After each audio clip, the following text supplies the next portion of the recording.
उन्मेषाचे ते नमस्कारोणी आता योऽन्त प्रविश्य मम वाचमिमां प्रसुप्ता संजीवयत्यखिल शक्तिधरान् स्वधाम्ना अन्यांश हस्तचरणा श्रवणात्मकादीन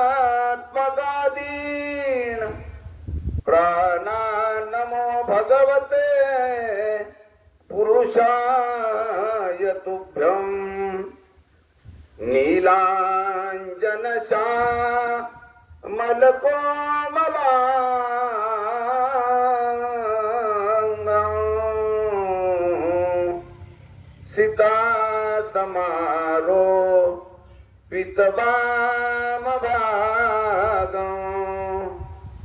पानो महासायक चारुचापं नमामि रामं रघुवंशनाथं मनोजवं मारुततुल्यवेगं बुद्धिमतां वरिष्ठं वातात्मजं वानरयूथमुख्यं श्रीराम दूतं शरणं प्रपद्ये श्रीरामदूतं शरणं प्रपद्ये।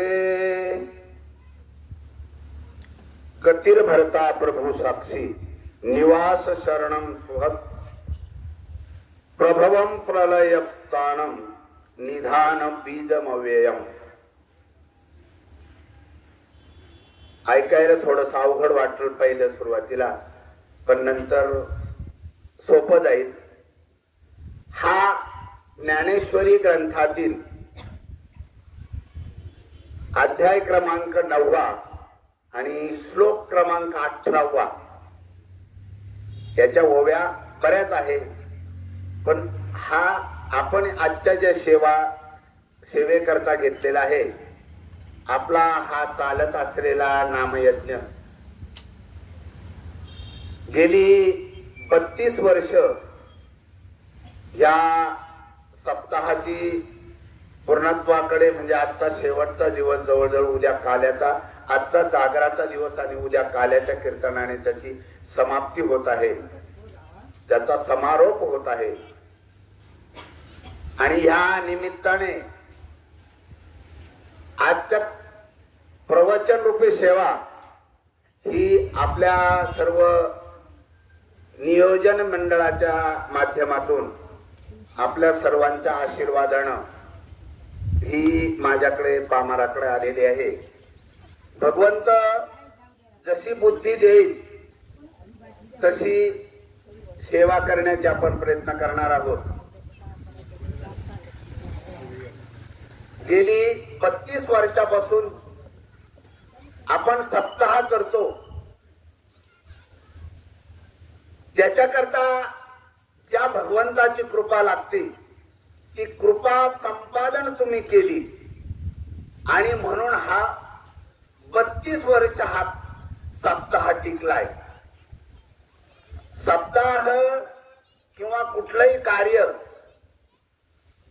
सुरू करणं जेवढं सोपं आहे त्याचा शेवट करणं हा अवघड आहे। लग्न करणं खूप सोपं, पण लग्नाचा शेवट करणं खूप अवघड। आपण शेती करणारे लोक आहे, याच्याकडून उसने आणून त्याच्याकडून काही आणून शेती आपण लावून जाऊ, पण ती शेतीचा काय पाहिजे, तिचा शेवटचा दिवस म्हणजे ज्या दिवशी तुम्ही ते पीक काढाल आणि ते पीक ज्या दिवशी तुम्ही विक्रीला न्याल त्याचं काय तुम्हाला मोबदला मिळाला पाहिजे, त्या दिवशी तिचा उपयोग ना।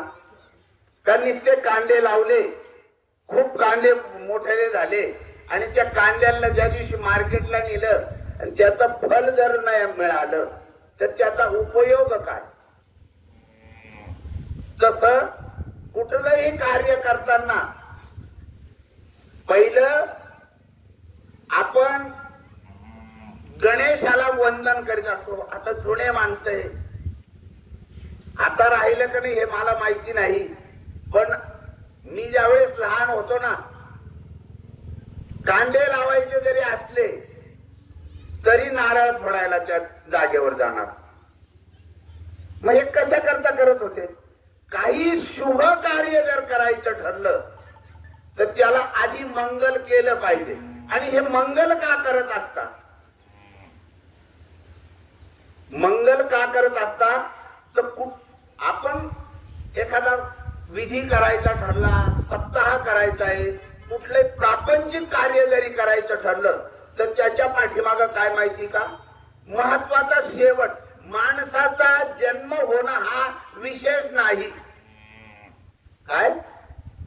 माणूस जन्माला येणं विशेष नाही.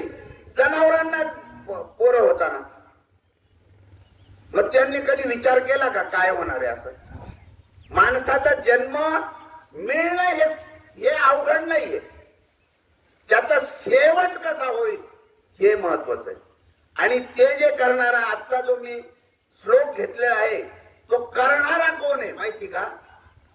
मी श्लोक घेतला माऊली अण्णा, गतीर भरता प्रभू साक्षी. हे सगळं जे चाललं ना, जेने हे विश्व निर्मिले, मर्जी देवा संस्थापिले, 21 स्वर्गाते धरिले, सत्ता मात्र आपुलिया. त्याच्याकडे सगळं कार्य ठेवलेलं आहे. पण आपण काय त्याला विसरलो. माणसाच्या जीवनामध्ये प्रगती जर करायची ठरली तर काय माहिती का? यंत्राला माहिती का? यंत्राने तुम्हाला प्रगती करता येईल. आणि ती काय? आणि मंत्राने तुमच्या जीवनातली प्रगती होईल. काय? यंत्राने पाणी वरती जर वरती पोहोचवायचं ठरलं तर तुम्हाला काय लागेल? बिगर यंत्र जाईल का पाणी? की यंत्र लागेल. यंत्राशिवाय तुमचं पाणी वरती पोहोचणार नाही. तसा तुमच्या जीवनाचा उत्कर्ष करायचा असेल काय तर त्याला मंत्राशिवाय उपयोग. तुम्हाला मंत्र नसला ना तर काही उपयोग नाही. भगवंताने हे शरीर दिलेलं आहे, हे कशा करता दिलेले याची आपण जाणीव ठेवली पाहिजे. मी मागे पुढे जाईल थोडा, पण आपल्याला ह्या श्लोकामधून मला हे सांगायचंय की आपण आलो, हे जन्म, हे माणसाचा जन्म मिळाला म्हणजे तो कशा करता मिळाला हे ज्या दिवशी कळल काय हे कळलं पाहिजे आधी. नाहीतर मग काय ते आपल्याला हेच माहिती नाही. हा दिलेला आहे का? देवे दिला देह भजना गोमटा, तो भजना करता दिलाय. पण आपलं लक्ष कशाकडे? भोजनाकडे. ह्या देहाला खूप सांभाळलं पाहिजे. पण त्याच्याकरता, तो सांभाळण्याकरता काय माहिती का? त्या मनाला सांभाळलं पाहिजे. एक दृष्टांत सांगतो म्हणजे तुम्हाला समजेल पुढचा त्याचा अर्थ काय. एक शेतकरी होता. आता आपण सगळे शेतकरी आहे, आम्हाला शहरामध्ये सांगायला मजा वाटत. हा देहाबद्दल सांगणार आहे मी, म्हणजे तुम्हाला समजल की एका शेतकऱ्याने काय केलं पाहिजे. एका शेतकऱ्याकडं भरपूर संपत्ती होती, पण तो शेतकरी कुठला होता? महाराष्ट्रातला नाही, तो होता राजस्थान मधला. शेतकरी कुठला होता? राजस्थान मधला शेतकरी होता. त्यांच्याकडे संपत्ती काय राहायची माहिती का? आपल्याकडे कसे बैल, ट्रॅक्टर, सगळे बंगला, गाडी, पण त्यांच्याकडे ते राजस्थान मध्ये तसं नाही चालत. त्यांची संपत्ती म्हणजे पशुधन. तर त्याच्याकडे काय होते माहिती का? त्याच्याकडं उंट होते भरपूर. मग आता उंट होते, आता उंटावरती ते उंटाच्या गाड्या चालवणे, उंटाने शेती करणे हे करायचा तो. मी ऐकून घ्या बरं का चांगलं. म्हणजे थोडं जरी बाजूला गेलं का गाडी जर रेल्वेच्या खाली जर रुळावरून उतरली तर ती चढत नाही, आणि चढवायला किती त्रास होतोय तुम्हाला माहिती. त्याच्यामुळे ऐकणाऱ्याने जर हे मार्मिक ऐकलं तरच उपयोग, नाही तर मग ती गेली, याचं लक्ष गेलं तिकडं बैला इकडं आणि इकडं ढोरा इकडं ना, तर मग ती गाडी सरकून जाते. त्याच्याकडे 19 उंट होते. आपला निर्माण काळ समाप्त होता आला. मग आपण किती दिवस हे उंटायचं किंवा हे बघायचं. मग हे पोरांकडे देऊन टाकू आपण आता, आणि मग शेवट जायचंय. पण त्याने काय केलं माहिती का, एका कागदावर लिहून ठेवलं, पुढे पोरांचे भांडणं होऊ नये बा. काय ऐका तुम्ही आता, मुलांचे भांडणं होऊ नये प्रॉपर्टीवरून. ती प्रॉपर्टी किती होती सर, 19 उंट. मग पोरांचे भांडणं होऊ नये. मला हे नाही, ही गोष्ट नाही सांगायची, मला पुढचं सांगायचंय. त्याच्याकरता आधी गोष्ट आहे. त्या 19 उंटांचं त्यानं काय केलं, लिहून ठेवलं. की काय केलं, आता एक मुलगा आहे आपल्याला, मग मुलाला सांगितलं याला अर्धी संपत्ती मुलाला देऊन टाकली. त्याच्यावर लिहिलं संपत्ती मधला अर्धा वाटा मुलाला. खाली लिहिलं त्याच्यातला 1/4 म्हणजे 1/4 वाटा कोणाला, मुलीला. माझी पूर्ण संपत्ती आहे ना, त्याच्यातला 1/4 वाटा मुलीला. आणि मग एक नौकर राहिला होता, त्याने बिचाऱ्याने चांगली सेवा केलेली होती. मग त्याला काय म्हणे, तुला 1/5 वाटा तुला. असं लिहून ठेवलं, सही केली, आणि बिचाऱ्याचं काही दिवसाने काय जे व्हायचं ते झालं. शेवट झाला, तो गेला निघून. मग आता आजच्या लोकांना दम आहे का, आता दम राहिला नाही. 10व्याच्या आधीच फार्मचे काय हे घेऊन, स्टॅम्प घेऊन, सया अंगठे हे घ्यायला तयार असताना, तसं त्यांनी निदान 12-13 होऊ दिलं आणि बसले घरात. म्हणे आता हे काय करायचं, पुरीला 13वेचं झालं ना, आता जायचं होतं. मग तुझा वाटा राहीलच ना पुरीचा बी सही द्यायला. मग आता काय करायचं, त्यांनी काय सांगितलं, ते बाबांनी पहा बरं काय आहे कपाटामध्ये. बाबाच्या कपाटात काहीच नव्हतं. बाबाची फक्त डायरी होती, आणि त्या डायरीवर लिहिलं होतं का माझी जी संपत्ती आहे या संपत्तीतील अर्धा वाटा मुलाला आहे, 1/5 वाटा, 1/4 वाटा मुलीला आहे, आणि 1/5 वाटा नोकराला आहे. आणि मग त्यांनी खूप विचार केला. आता बाबाची ऐका बर का, बाबाची संपत्ती किती, 19 उंट. मला या गोष्ट सांगायची नाही, मला पुढचं सांगायचं म्हणून त्याच्याकरता. त्यांची संपत्ती किती, 19 उंट. मग आता 19 उंटच नाना महाराज आता करा अर्धा वाटा, मुलाला अर्धा वाटा द्यायचा, बांधले करा अर्धा. 19 मधला किती होतील, मग एक मारायचा का अर्धा, एक अर्धा मारून इकडे इकडे असा द्यायचा का, काय करायचं बरं. 1/5 करायचा कैलास पाटील, कसा करायचा, तोय जमाना. 1/4 करायचा, तोय जमाना. काय करायचं आता, बसले विचार करी. पण त्याच्यातला एक जण काय हुशार होता, तो काय म्हणे, तेवढ्यात एक जण आला, अरे तुम्हाला हे जमाल का म्हणे, आपल्या गावातले बाजूला शेजारचं गाव आहे ना सांगवीला, इकडे इटायला रामदास पाटील आहे ना, ते बरोबर करते, तुम्ही त्यांना बोलवा. अरे हा रामदास पाटील आहे बर का तेवढं काम करायला मोकळे. तुम्ही त्यांना बोलवलं तर तुमचे वाटच होती. बर बर. मग एक जण गेला आणलं रामदास पाटलाला बोलून. मग रामदास पाटील उद्या आमच्या तेवढं गावात द्या मिटून. मग रामदास पाटील म्हणे सकाळीच येतो मी. मग रामदास पाटील निघाले. मग आता इकडचे रामदास पाटील बर का, हे आपले नाही तर तुम्ही आपल्यांना न्याल. हा, त्या रामदास पाटलांनी काय केलं माहिती का, आपला उंट घेतला, फेटा बिटा बांधला, आणि उंट पहिले तिकडे त्यांच्याकडे साधनाचे आपला उंट घेतला आणि बसला आणि निघाला. आला तो इकडे साळसाण्याला सांगवीला आणि त्या घरी पोहोचला.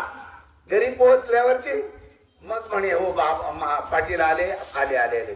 पाटलाला बसायला टाकलं. पाटलाचा उंट तो नोकर होता, त्यांनी हातातला घेतला आणि त्या झाडाला नेऊन बांधला.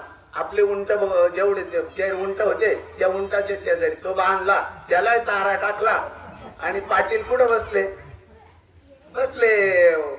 मध्ये त्यांच्या बैठकीमध्ये. म्हणे काय?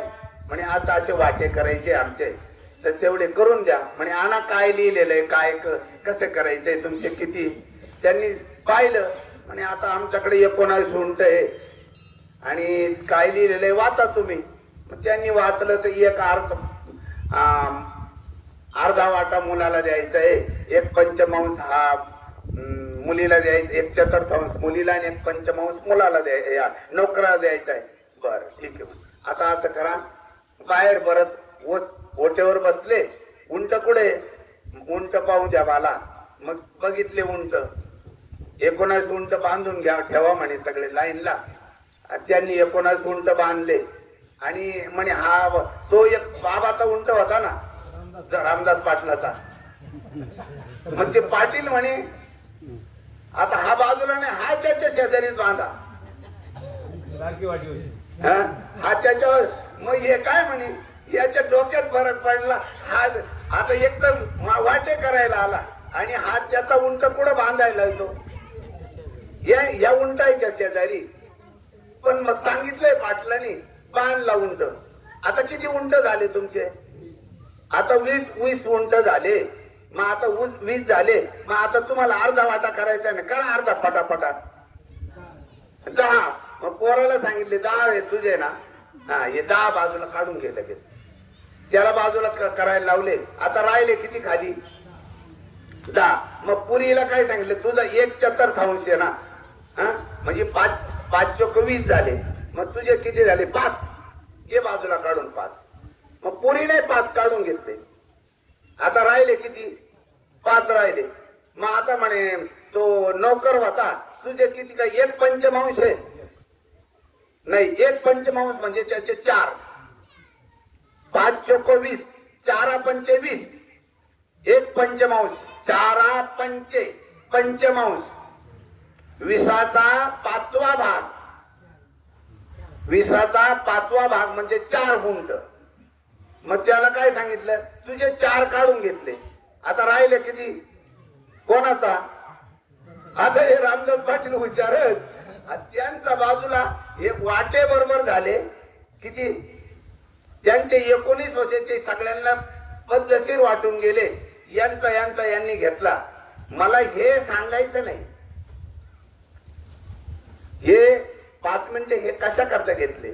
मला आता ह्या पुढचं मी श्लोकावरती यायचंय. मला हे जे शरीर आहे ना, हा एक शेतकरी काय याच्याकडे माहिती का अण्णा? याच्याकडे ना 5 ज्ञानेंद्रिय, 5 पंच कर्मेंद्रिय काय झाले? 10 पंच प्राण किती झाले? 15. मन चित्त बुद्धी आणि अहंकार किती झाले? 19. हा ही गोष्ट सांगायची गोष्ट नाही. आपण हा जो आहे ना हा उंट आहे. ह्या उंटाला हे 19 उंट वाटायचे आहे ना, तर हे आपल्यामध्ये जे 5 ज्ञानेंद्रिय, 5 कर्मेंद्रिय, 5 पंच प्राण आहे, 15 मन चित्त बुद्धी एवढेच आहे तुमच्याकडं. आणि तुमचं चित्त कुठे ठिकाण्यावर आहे? तुमचं सगळं चित्त कुठं जातं? तुम्हाला वाटे करता येते ना. तुम्हाला आपल्या याचे आपण परमार्थ करायचा का आपल्याला प्रपंचच करायचं हे तुम्हाला त्यात जमाना ना. मग तुम्हाला काय करावं लागेल माहिती का? तुमच्याकडे अजून तुम्हाला असा जोडावा लागेल एक जण, तेव्हा तो तुमच्यात 20 तयार होईल. आणि मग तुमचं हे सर्व जे मन चित्त विचलित झालेलं चित्त आहे हे ते परमार्थाकडे. म्हणून तुम्हाला जर कुठं चित्त लावी चरणापे मग तो माझा माय बाप आणि घेईल ताप हिरोणी. आपल्याकडचा जो ताप हिरून घ्यायचा असेल तर आपल्याला काय करावं लागेल? मन करारे प्रसन्न सर्व सिद्धीचे कारण. काय?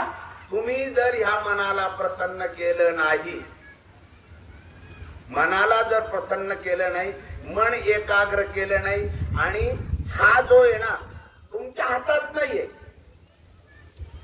हे सगळं करणारा कोण आहे? गतीर भरता प्रभू साक्षी.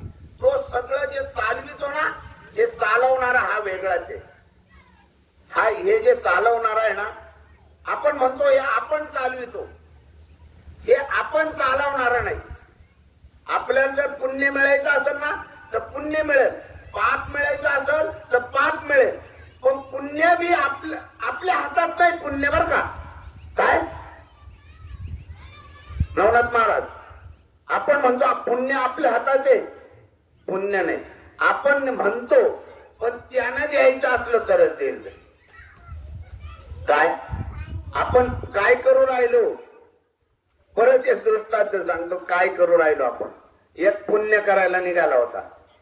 आपण म्हणतो ना आम्ही आता कोणी पंगत दिली, कोणी काय वर्गणी दिली, कोण आता मी सांगल मी यात्रेला गेलो लय पुण्य केलं. पण पुण्य केलं का पाप केलं हे कशावर? हे त्याच्या हातात आहे. काय हे सगळं त्याच्यात. एका जंगलात एक साधू बसलेला होता तपश्चर्या करत. पुण्य करे. आपण पुण्य करतो का पाप करतो?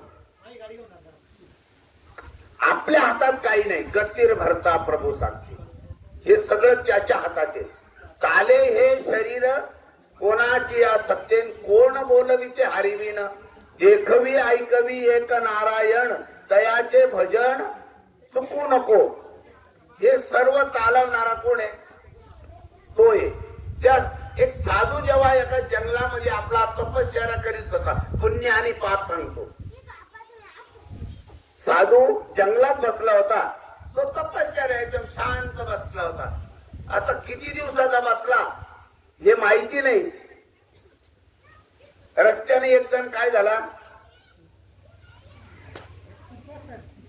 आपल्या कैलास पाटलासारखा घरी गाई बी आहे. मग तो त्याला वाटलं आता साधू बसलेले. मग रस्त्याने चालले होते कैलास पाटील. सर परत सांगतो एक मिनिटात. जंगलात आपण पुण्य करतो का पाप करतो हे आपल्या हातात नाही. कर्म आपल्या हातात आहे. काय आहे? कर्म करणं हे आपल्या हातात आहे.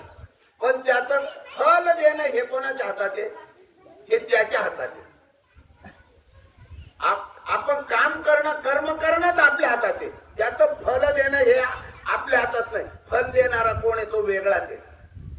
आणि ज्यावेळेस हा साधू जंगलात बसला होता, तपश्चर्या करीत होता त्याची. हा रस्त्याने एक जण चालला शहरामध्ये. घरी गायी होत्या आणि गायीचं काय झालं, गावठी गायीचं तूप होतं. मग तो बाजारला घेऊन ते तूप घेऊन चालला होता. गायींचं नाना महाराज ऐका बर का, ते गायीचं तूप घेऊन चालला होता तो. मग त्याला असं वाटलं, असा राहिला साधू जवळ आला. अरे बापरे म्हणे, साधू महाराज इतके शांत तपश्चर्या करत्या. आता काय यांचे किती पाय दुखत असेल, किती बसून कंबर दुखत असेल, किती बसून पाड दुखत असेल. कोणाची? माझी नाही, साधू महाराजांची. यांचे पाय खूप दुखत असतील, गुडघे दुखत असतील. येणं काय गेलं माहिती का? खाली बाजूला उतरला, आपली किटली काढली, त्या किटलीच्या झाकणात थोडं तूप घेतलं, गावठीचं तूप, आणि म्हणे असं करू त्यांच्या पायाला चांगलं चोळून देऊ, मालिश करून देऊ. मग त्यांनी साधू तर याच्यात होते, त्यांनी घेतलं सगळं, पायांना, पाठीला, पोटाला सगळं चोळून एकदम मालिश करून दिली. काय केलं त्याने? काय पुण्य केलं ना त्यांनी. काय केलं? पुण्य केलं. बा आपले साधू महाराज तपश्चर्या करत्या आणि आपण आपल्या निदान आपल्या घरचं तूप आहे, आपण तेवढं तरी निदान काय हे तर त्याने काढलं थोडं सगळं तूप त्यांच्या अंगाला लावून केलं. काय केलं माहिती का मला? आपल्या हातात काय हे मला हे सांगायचं. पुण्य करणं आपल्या हाताचे, पण त्याचं फल देणं त्याच्या हातात आहे. याने हा पुण्य करून गेला पुढे, आपल्या कामाला तूप विकायला गेला. 15-20 मिनिटं अर्धा तास झाले. काय झालं? बाजूला त्या तूप लावेल होतं ना, अहो त्या तुपाच्या वासानं आल्या ना सगळ्या मुंग्या गोळा करून. त्या मुंग्या गोळा होऊन आल्या. मग मुंग्या काही 1-2 आल्या का? सगळ्या अंगावरती सगळ्या मुंग्या, तूपच लावेल होतं ना सगळ्या अंगाला, सगळ्या अंगावरती तूप लावलेलं आणि त्या तुपाचं त्या सगळ्या मुंग्या. आता यांनी केलं पुण्य आणि झालं काय? मला हे सांगायचंय की करणं आपल्या हातात आहे का? करणं आपल्या हातात आहे, पण त्याचं फल देणं.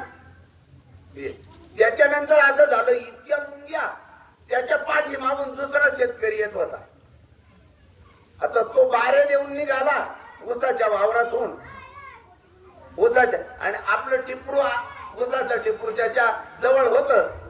मग आता ते काय चालला खात, त्याला साधू दिसले आणि राहिला साधू जवळ.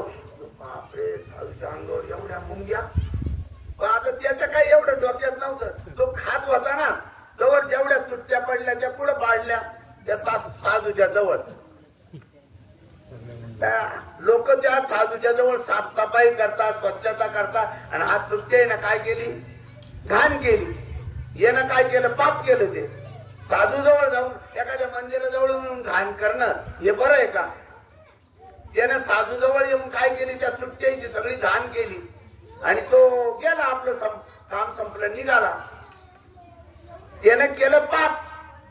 पण 5च मिनिटात एकच मुंगीला ती वास लागला आणि सगळ्या साधूच्या अंगावरच्या मुंग्या काय झाल्या? त्या सुट्ट्यावर आल्या. साधूला इतकं आल्हाददायक वाटलं. हा जरी पाप करायला गेला होता, पण ते पाप नाही, त्याच्याकडून काय झालं? पुण्य.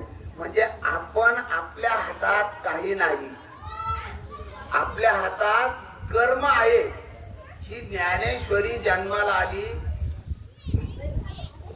ही कशी आली आज तुम्हाला माहिती का? ज्या ज्ञानेश्वरी वरती आज लोकांनी काय एका श्लोक, एक ओवी वरती लोकांनी बंगल्या, गाड्या, कार, काय काय घेतलं असेल, पण ही ज्यानी लिहिली त्याच्याकडे कोणी पाहत का? आज आपण बंगल्यामध्ये राहतो हे गोष्ट आहे, पण मागच्या लोकांनी किती कष्ट केले हे माहिती का यांना?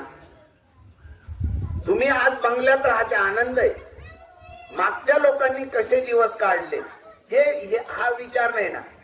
तशी ही ज्ञानेश्वरी ज्यांनी लिहिली, ही ज्ञानेश्वरी कशी तयार झाली हे याचा इतिहास काय माहिती नाही का? कधी ज्ञानेश्वरी हा ग्रंथ कळायला खूप अवघड आहे. तो सोपा केला. ये मराठीचे नगरी ब्रह्मविद्येचा सुकाळू करी, हा या मराठी केली. ही काय होती? पहिली संस्कृत होती, म्हणजे ज्ञानेश्वरी नव्हती, श्रीमद भगवत गीता होती. गीता हा ग्रंथ संस्कृत आहे. आपल्याला काय समजतं?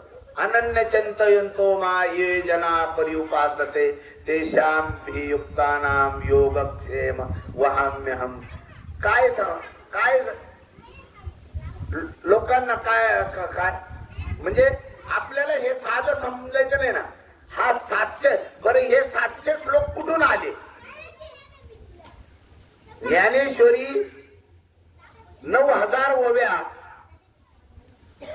या कशा आल्या? हा 700 श्लोक कुठून आले? या 700 श्लोकांना माहिती का? आणि याच्यात काय माहिती? तुम्ही आता सर खरंच जर विचार केला, या ज्ञानेश्वरी मध्ये काय माहिती का? ज्ञानेश्वरी हा ग्रंथ जेव्हा ही गीता अलंकारज्ञ आव ज्ञानेश्वरी.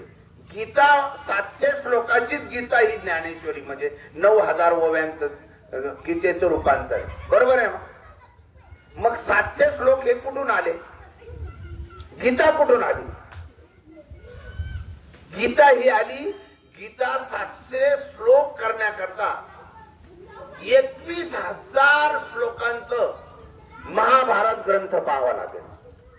काय 21,000 श्लोक या महाभारत ग्रंथाचा सारांश काढला. त्याच्यातही बी माहिती का महाभारतामध्ये त्याच्यातही एक भीष्म पर्व आहे आणि त्या भीष्म पर्वाचा जास्तीत जास्त भाग याच्यात आलेला आहे. हे आपल्याला आपण म्हणतो ही माऊलींनी केली, पण मागचे माणसं ज्यांनी ओळखले, जुनं जे ज्यांनी सोडून दिलं ना त्याला पुढे दुःखाचे दिवस सोडून दिले म्हणून राहिलो. पण जुन्यांना ज्यांनी धरलं ना त्यांना पुढे जाऊन सुखाचे दिवस. जुनं मागचं लक्षात ठेवलं त्यांना पुढे जाऊन सुखाचं. आपण म्हटलो ना, ऐका आज आपलं दुःख आहे, मला आजार झाला. काय काय झालं? आजार झाला म्हणजे काय झालं? आजार झाला म्हणजे तुमचं पाप वाढलं. काय ज्याला आजार झाला ना, पाप बरोबर आजार आणि पुण्य बरोबर सुख. काय पाप आणि पुण्य तुमचा आजार. सुख जेव्हा तुम्ही सुखी जेव्हा राहील ना त्यावेळेस काय समजायचं माहिती का? आपलं काहीतरी पुण्य उदयाला येऊ राहील, आपण काहीतरी चांगलं केलेलं आहे म्हणून. पण आपल्याला दुःखाचा जेव्हा ना दुःखाची ज्या वाटा भागा आला म्हणतो ना आपण, तर ते दुःख त्याच्याकरता आपण काय आहे तर तेव्हा समजायचं आपलं काहीतरी पाप झालेलं आहे. आणि ते पाप जाण्याकरता पुण्य येण्याकरता मग त्या भगवंताचं चिंतन. आपल्याला हे माहिती नाही. मी जुनं जे सांगितलं ना हे ज्ञानेश्वरी ज्ञानेश्वरांनी जरी सांगितली तर काय आदिनाथ गुरु सकळ सिद्धांचा. आदिनाथ कोण आहे? आदिनाथ म्हणजे कोण? भगवान शंकर. आदिनाथ म्हणजे कोण? भगवान शंकर. भगवान शंकरापासूनच हे ज्ञान आलेलं आहे आपल्याला. आदिनाथ गुरु सकळ सिद्धांचा मच्छिंद्र तयाचा मुख्य शिष्य. मच्छिंद्राने बोध गोरक्षासी केला. गोरक्ष वळला गहनी प्रती. गहनी प्रसादे निवृत्ती दातार. आणि मग काय ज्ञानदेवा सार सोजविले. पण मग ज्ञानेश्वरांनी हे जे ज्ञान दिलेलं आहे ना, आपण म्हणतो ना वारकरी वारकरी वारकरी. अरे वारकरी हेच आपल्याला माहित नाही. पहिले वारकरी कोण? पहिले वारकरी कोण माहिती का? पहिले वारकरी हे भगवान शंकर. सगळ्यात वारी कोणी केली आधी? आपण वारकरी नवनाथ महाराज. आधी पहिली वारी कोणी केली माहिती का? भगवान शंकरांनी. आता असंच राहत. भगवान शंकरांनी काय सांगितलं? त्या घरी त्यांचा प्रपंच ते प्रापंचिकच होते ना. आपल्याला वाटतं आपणच प्रपंच करतो. भगवान शंकर प्रापंचिक होते. भगवान शंकरांनी वारी केली. मग ते काय उठलं का आपलं भाऊ सारखी वळकटी बांधली का चालले वारीला भगवान शंकर. मग एक दिवस असं झालं का तुम्ही सारखे दिंडीला जात्या मग मला येऊ द्या ना. कोण म्हटलं असं?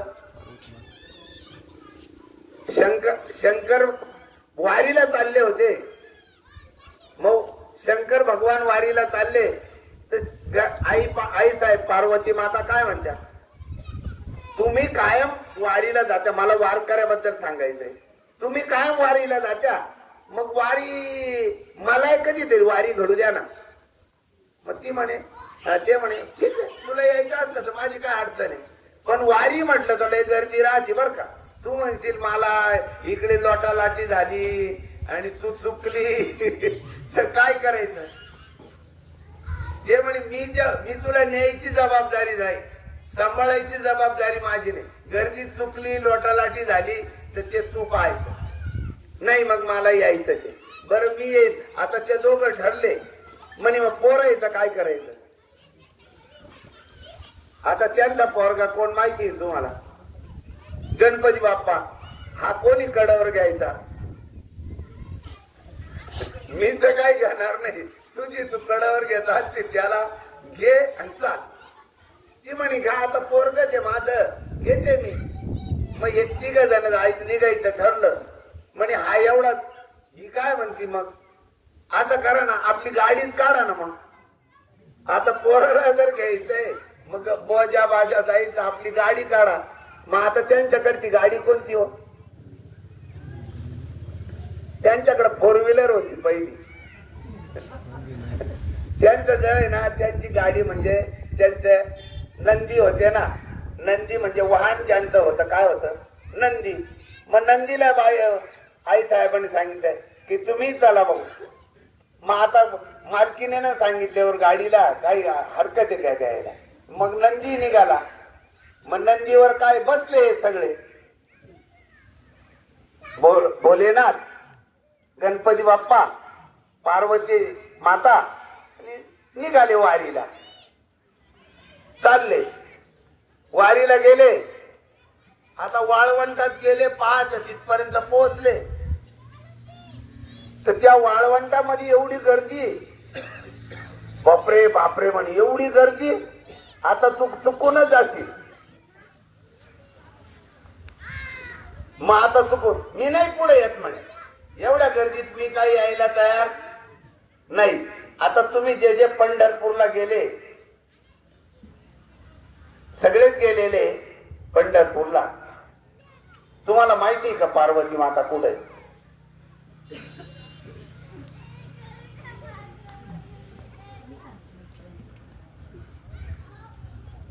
आपल्याला माहिती आहे का? दिंडीर वन कोणी ऐकले? दिंडीर वन तिकडं पंढरपूर मध्ये आहे ना, वाळवंट, आपलं जे वाळवंट आहे ना पुंडलिक रायाच्या बाजूला तिथं दिंडीर वन म्हणून आहे. तिथं ह्या पार्वती माता आहे. ह्या पार्वती माता त्या एवढी गर्दी पाहिली आणि त्या गर्दीमुळे काय सांगितलं की मी आता काही पुढे येऊ शकत नाही देवाच्या दर्शनाला. आता तुम्ही काय करा. मग ते भोलेनाथ काय म्हणे, तुला गर्दीत यायचं नाही ना आणि थांबी. मग त्या तिथं थांबलेल्या आहे. आज तिथं जे जुने लोक आहेत त्यांना म्हणजे माहिती नाही, तर त्या दिंडीर वनामध्ये पार्वती मातेचं मंदिर आहे. आपण ज्यावेळेस दगडी पूल आहे ना, दगडी पुलाकडून जेव्हा तिथं एक बाबा महाराज सातारकरांचं एक मठ आहे आणि त्या मठाच्या थोडं बाजूला गेलं का तिथं दिंडीर वन म्हणून आहे. हे आता हे माहिती नाही त्याच्याकरता. आणि तिथं एक दगडी मंदिर आहे जुनं आणि तिथं ते पार्वती मातेचं मंदिर आहे. मग तिथं पार्वती मातेला ठेवलं. आता राहिले किती नंदी बरोबर? नंदी, गणपती बाप्पा भोलेनाथ चालले मध्ये गर्दीत. आपण ज्यावेळेस प्रदक्षिणा मार्ग चौफुलीवरून वरतून पुंडलिक रायाकडून आल्यावर वरती ते घुसतो ना, तिथं चौफुलीवर आले गणपती बाप्पा आणि हे नंदी बरोबर होते. त्या नंदी नाही ना एकाला आता ते शेप त्याला सवय असती, त्यानं हलवली शेप. तर एक साधू काय म्हणे, या बाबाला याचा बैल काय घेऊन यायची गरज होती याला इड. हात आलाच आला, एवढ्या गर्दीत यानं काला घातला. मग त्यांनी काय केलं माहिती का? त्या भोलेनाथ म्हणे नको, दुसऱ्याला त्रास व्हायला नको. आता नंदी तुम्ही इथं थांबा म्हणे. मग तो कुठं थांबलेले माहिती का? आता तुम्ही ज्यावेळेस पंढरपूरला जात असतील, मला आमच्या आई वडिलांच्या कृपा आशीर्वादाने मी किती वेळेस पंढरपूरला गेलो मला सांगता येणार नाही. आणि किती वेळेस जात असेल हे काय माहिती नाही. माझे म्हणजे त्यांच्या आशीर्वादानं खूप दर्शन वर्षभरात किती होत असतील, प्रत्येक वर्षी वारीचे होत्यात, पण किती वेळेस होत असेल मला माहित नाही. म्हणून मी तुम्हाला, तुम्ही वारीला गेले असतील पण हे दर्शन तुम्हाला झाले नाही, म्हणून योगायोगानं आलंय म्हणून सांगतो.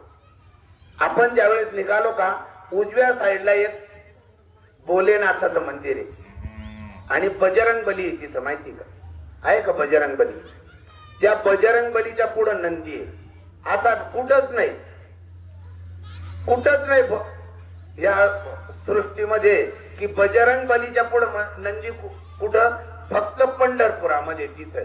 मग त्या नंदीला सांगितलं गर्दीत आता येऊ नका, आता तुम्ही तिथं थांबा, आता तिथं गणपती ते नंदी बसलेले, म्हणून त्या बजरंग गेले तुम्ही तर तिथं दर्शन घ्या. आता राहिले किती दोघ जण, भोलेनाथ आणि गणपती बाप्पा, हे गेले दर्शनाला, मंदिरामध्ये चालले, महाद्वारातून घुसले मध्ये. पहिल्यांदा काय चोखोबाची दर्शन, नामदेव पायरी आणि मध्ये महाद्वार पाय. आता झाले बरीच गर्दी झाली, पण आता तिथं मध्ये घुसायला तिथं पहिल्या महाद्वारात पहिली जुनी व्यवस्था होती. जेव्हा महाद्वारात घुसले तर डाव्या साईडला एक खात आहे, माहिती तुम्हाला? तुम्ही तिकडून आता गेलेच नाही, आता प्रवेश नाही तिकडून, आता वरतून प्रवेश आहे. तर त्या महाद्वारामध्ये एक खात आहे. मग गणपतीला म्हणे भाऊ आता हा भोजन तू हे लोक मध्ये हे करण्यापेक्षा तू इथं बैस. मग गणपतीला कुठं बसवलेलं आहे? त्या खात्यामध्ये. मग तिथं गणपती राहिलं. मला सांगायचं वेगळं आहे की पहिले वारकरी सांगायचे, म्हणून हे वारकरी पहिले.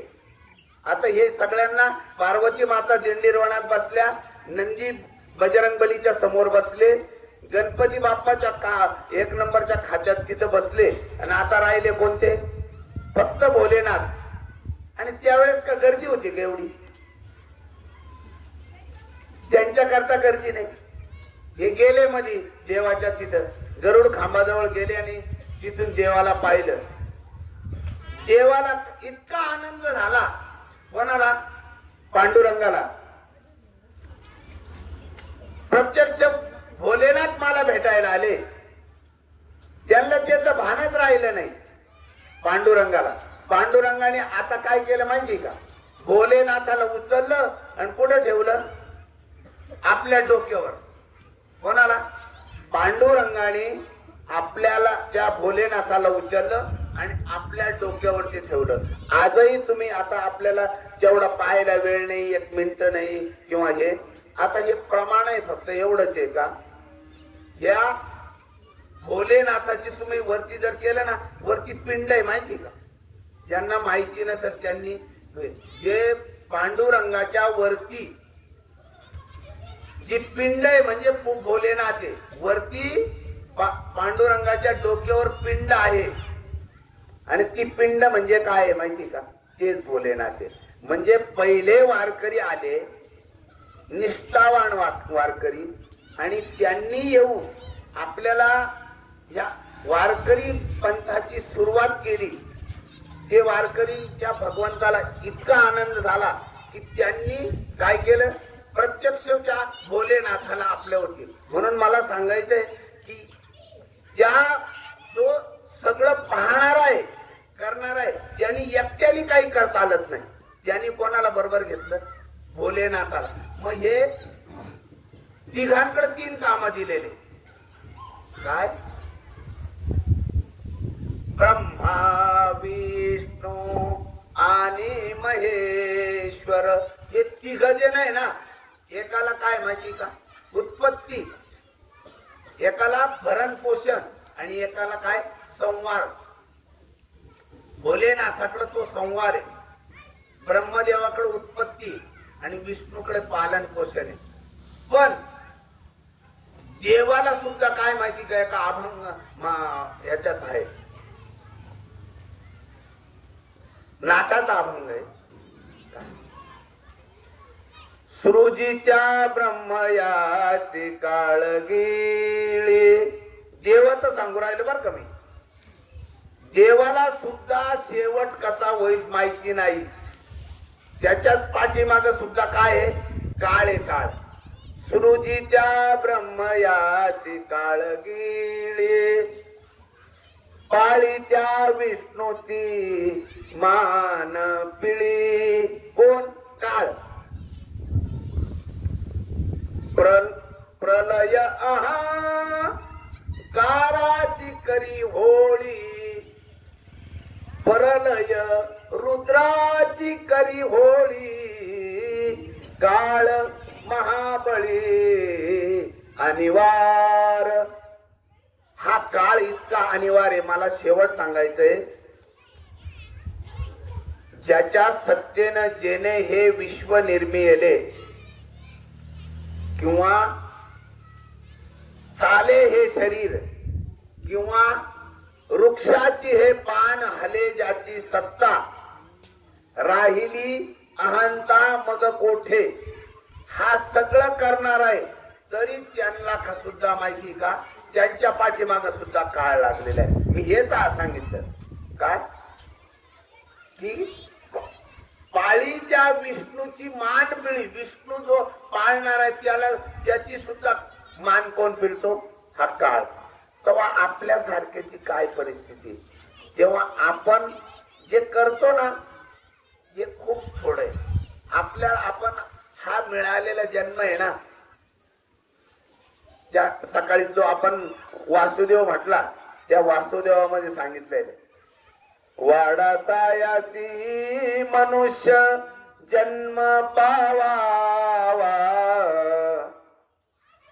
वियाला पुरुषार्थ तो का वाया दवडावा,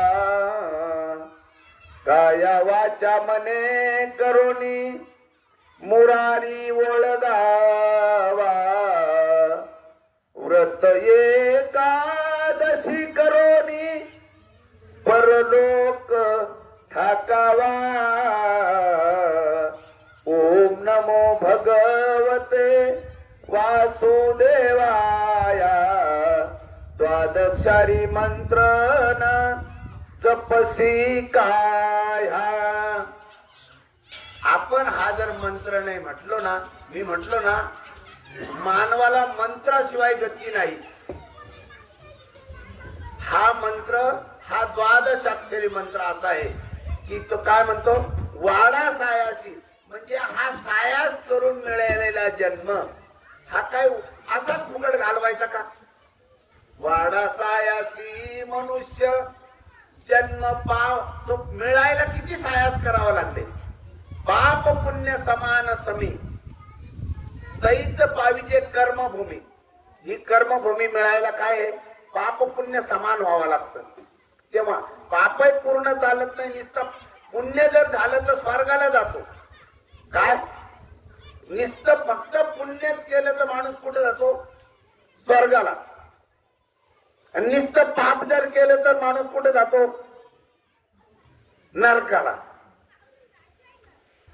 आणि हा मनुष्य देह केव्हा मिळतो? हा मनुष्य देह पाप आणि पुण्य जेव्हा समसमान होईल ना तेव्हा हा मनुष्य देह मिळत असतो.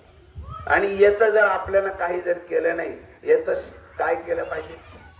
सोनं केलं पाहिजे, संधीचं सोनं.